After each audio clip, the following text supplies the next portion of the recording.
comms up.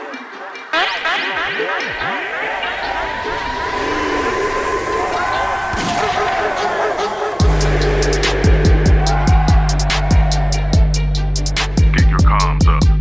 What's going on, Panthers fans? This is David Walters. It's week 9, and here's your Panthers perspective. I woke up this morning to a text from my PSL buddy sending me a link to the video of Shaq Thompson saying this feels a lot like the old Carolina. All week long, I'd kind of had the same feeling about this team, and it only took 2.5 weeks for Steve Wilks to turn it around and kind of bring it back. Now, when we brought him in as the interim head coach, he said he had been here back in the golden years, or back in the years when we were so much better under Ron Rivera, when our team had an actual identity. It didn't take very long for him to get back to what Carolina Panthers football is all about. The last few years, it was hard to identify what we were. Were we a passing team? Were we a running team? Were we built on defense? We were never able to actually establish an identity. And through the first 5 games of this year, we certainly didn't do anything to help that. It only took 3 games for Steve Wilks to turn around and bring us back to a hard-hitting defense,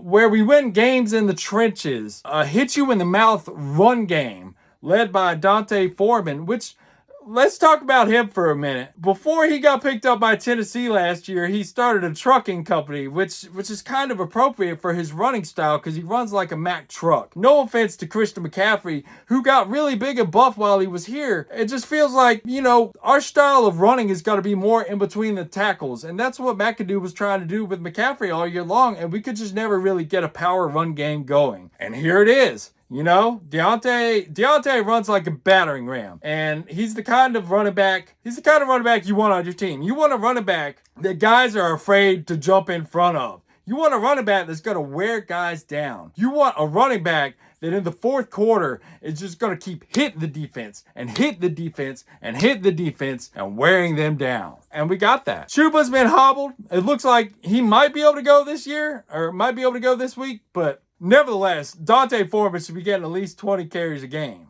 right? All right, let's get back to Steve Wilks. I got a little bit sidetracked, okay? I don't want to go too far into it, but I'm going to throw away the first 5 games of the year. The first game of him as an interim head coach, I'm not even going to count that. But these last 2 games have been very encouraging. It seems like he's really turned around this team. This team is playing with a lot of confidence. Not saying that they weren't, in close games earlier in the year, but right now it feels like we have a chance. Right now it feels like defense doesn't have to hold the other team under 17 points, right? It's just a whole different feel coming into the game. It feels like we have a much better chance going into it. There's still 9 games left, and there's a lot to be said for the leadership that Steve Wilks has brought in so far. Okay, so I'm gonna say his record's 1-1 so far. I just caution against. I know that David Tepper wants an offensive coach, a younger offensive coach. Maybe draft a new quarterback, kind of turn a new leaf, become an offensive powerhouse, something like that. But there's a lot to be said for what Steve Wilks, the stability he's brought to this team, and just the short time that he's been the head guy here. That's hard to manufacture. I look back to the Raiders last year when they had an interim head coach, and those guys rallied behind him, and they went to the playoffs, and then they went and chased the offensive coach. Granted, it's Josh McDaniels. They went and chased the offensive coach, and things are just all out of sorts there now. Whatever momentum they had coming from last season going into the next, the solidarity they had built in that locker room, it just feels like it's not there for them this year. If Wilks keeps this team together, I would be scared to mess with that. I wouldn't doubt that our owner would.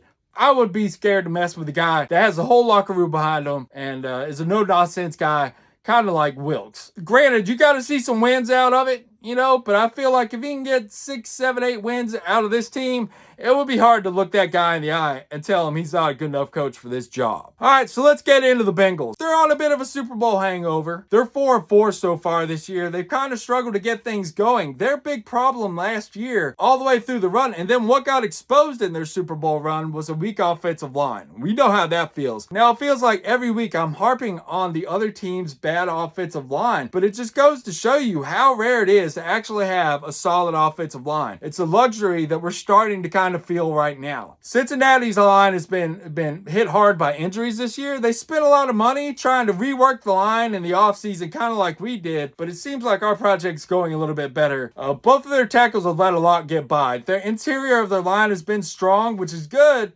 because Derrick Brown's playing at a Pro Bowl level right now. Man, their tackles are like turnstiles. That left tackle last week was letting Myles Garrett and every other defensive lineman get past him all week long. So it's made it hard for Joe Burrow to get things going. Now, speaking of Joe Burrow, his top receiver, Jamar Chase, is out for this game and probably for the next few weeks, but they still have T. Higgins, they have Taj Boyd, and if you give him enough time, he can make whatever he has work. He's a good quarterback. We're going to have to get to him. We're going to have to hurry him up. We're going to have to get past those tackles, and we're going to finish it off. Brian Burns has 5 sacks this year. I think we have 12 as a team. We've gotten pressure. We've just had trouble being able to finish it off. So hopefully we can get into this offensive line, get them rushed, and not give Joe Burrow the time that he needs to be able to make the right plays. On the defensive side of the ball, we're seeing something kind of like what we saw last week. Atlanta's secondary was decimated by injuries last week, and P.J. Walker was able to take advantage of it. If you look at his passing charts from the last 3 games, the first game, we would barely even let him throw past the line of scrimmage. Second week, we started to open things up a little bit more, but if you look at the passing chart from this last week, he was really spreading the ball around. Now, their top cornerback, I think, just went down for the year. They have Eli Apple and Trey Flowers, who are both battling injuries. So they could have a hobbled secondary. Hopefully, we can keep the momentum going with P.J. Walker and take advantage of the injuries that they have back there. Now, they've been okay against the run game, but we have a very strong offensive line, and I feel confident that if we can run the ball, get the clock going,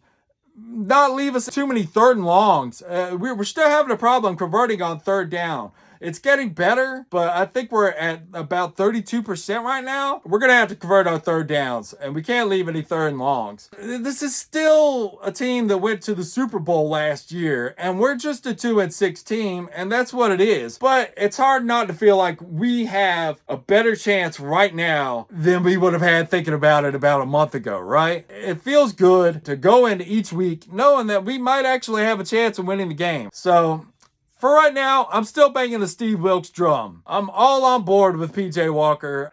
Steve Wilks says, this week he'll start, and I think it's good to keep it a week-to-week thing. I mean, let's see what he's got. The last 2 weeks have been really good, but there's also been some inconsistent play by P.J. at times, So let's see what he can do. Most of all, it's just fun to be able to get back to some good old-fashioned Panthers football, guys, right? Our record might not be so good, but at least you feel like there's a little bit of hope now.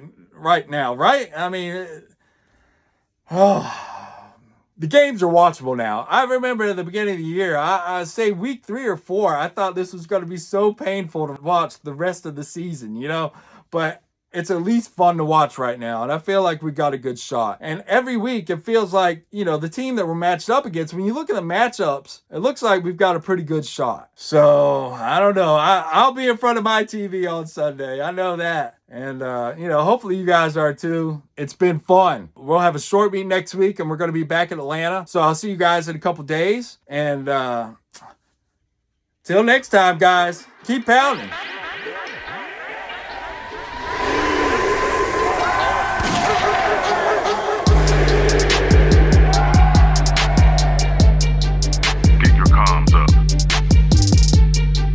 The Panther Comms Podcast with Timmy VO.